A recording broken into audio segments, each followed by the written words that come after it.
Hi, I'm back and today I'm going to try on a perfume sample, and this is from Estee Lauder called Beautiful Belle. So Beautiful Belle was launched in 2018. So this is how the bottle looks like. I'm going to show you here as well. It says here the new fragrance Belle, love breaks all rules. So we'll see if this perfume can break all the rules. So let's try this one on. So the top notes, you have mimosa, lychee, and rose. I'm gonna put the full list in here. I'm getting the lychee right away. It's beautiful. I think the name is really fits to this perfume.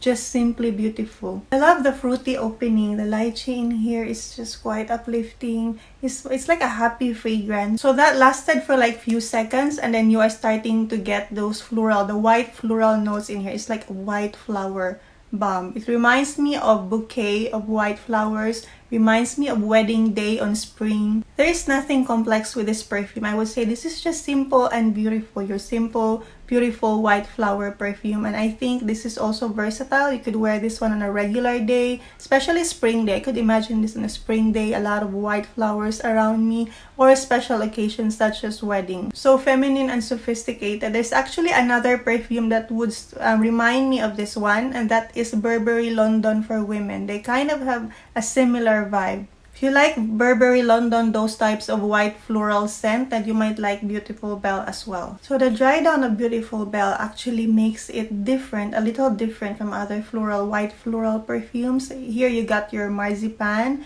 That makes it a little bit of an almondy, slightly gourmand scent in the dry down. You also have your Ambroxan and Suede.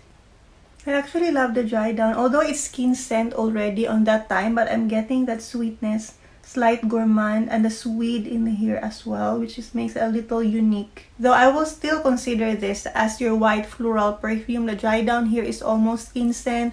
The sillage and the performance, the longevity is moderate. I would say just 5 hours is quite the maximum already for this perfume. So I'm glad I did get to sample this perfume. Although white floral is not really my kind of scent, but I'm actually enjoying this perfume. This is Estee Lauder's Beautiful Belle. Thank you all for watching. See you again next time.